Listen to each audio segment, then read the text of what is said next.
અગર વાત કરીએ સુરતમાં એપ્રોનના આરસીસી સ્ટ્રક્ચરનું માત્ર 2 જ વર્ષમાં ધોવાણ થયું।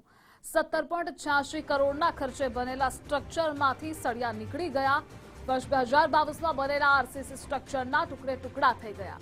ચોમાસા દરમિયાન એપ્રોન આરસીસી સ્ટ્રક્ચરનું સંપૂર્ણ ધોવાણ થયું। વડોદરાની કંપનીને વર્ષ 2022માં વર્ક ઓર્ડર અપાયો હતો।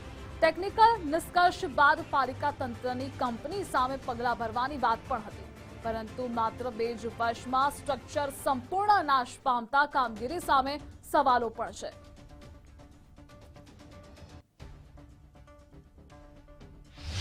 સુરત મહાનગરપાલિકા દ્વારા વર્ષ 2022માં બનાવવામાં આવેલા એપ્રોન આરસીસી સ્ટ્રક્ચર સંપૂર્ણપણે વરસાદી માહોલ દરમિયાન ધોવાણ થઈ ચૂક્યું છે અને પ્રજાના પરસેવાની જે કમાણી છે તે હાલ પાણીમાં ગઈ છે, તે પ્રકારની સ્થિતિનું નિર્માણ થયું છે। આપણે તસવીરો બતાવવાનો પ્રયાસ કરીશું સુરતના રાંદેર સ્થિત વિયરકમ કોઝવેની કે જ્યાં 17.86 કરોડના ખર્ચે જે આરસીસી એપ્રોન બનાવવામાં આવ્યો હતો તેનું સંપૂર્ણ સ્ટ્રક્ચર છે તે ગણતરીના માંડ 2 વર્ષની અંદર જ સંપૂર્ણપણે ધોવાઈ ચૂક્યું છે। કોન્ક્રીટના ટુકડા છે તે દૂર દૂર સુધી વિખેરાઈ ગયા છે, જ્યારે જે કોન્ક્રીટની અંદર રહેલા સળિયા પણ છે તે ઉલેચાઈ ગયા છે, જે કામગીરી સામે પણ અનેક સવાલ ઉભા કરે છે। ખાસ કરીને હાઇડ્રોલિક વિભાગે સિવિલ વર્કની મજબૂતાઈ મામલે રિસર્ચ રિપોર્ટ બાદ જ નિષ્કર્ષ કાઢવાનું રટન ચલાવ્યું છે, ત્યારે આગામી દિવસોમાં આ મામલે કોઈક કસૂરવાર કંપની સામે પગલાં ભરવામાં આવે છે કે કેમ તે એક સવાલ અહીં ચોક્કસથી ઉપસ્થિત થઈ રહ્યો છે।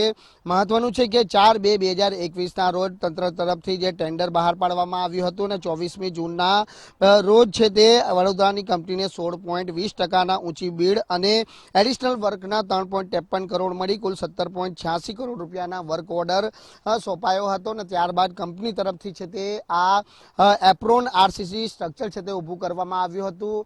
કોઝવેની લગોલગ જે સ્ટ્રક્ચર આવેલું છે તે કોઝવેને સંલગ્ન આ સ્ટ્રક્ચર છે તે બનાવવામાં આવ્યું હતું અને જે પ્રમાણે 137 દિવસથી કોઝવે સંપૂર્ણપણે હાલ બંધ છે અને તેના કારણે જે પાણીની અંદર આ સ્ટ્રક્ચરનું ધોવાણ થયું હતું, ત્યારે માત્ર 2 વર્ષની અંદર જ્યારે આખું સ્ટ્રક્ચર ઉખડી પડતા તંત્રની કામગીરી સામે હવે સવાલ ઊભા કરે છે, ત્યારે આગામી દિવસોની અંદર આ મામલે કોઈ તપાસના આદેશ આપવામાં આવે છે કે કેમ, કારણ કે પ્રજાના મહેનતના પરસેવાની કમાણી છે તે આ સ્ટ્રક્ચર પાછળ લગાડવામાં આવી હતી અને પ્રજાના મહેનતના પરસેવાની કમાણી જો આ પ્રમાણે એડે જાય તો તે સ્વાભાવિક છે કે તપાસ થવી પણ જરૂરી બની પડે છે, પરંતુ આ ઘટનાની અંદર હવે શું નિષ્કર્ષ નીકળે છે તે હવે જોવું રહ્યું। કેમેરામેન અજય કુમાર સાથે રાકેશ બ્રહ્મભટ્ટ, ગુજરાત ફર્સ્ટ, સુરત।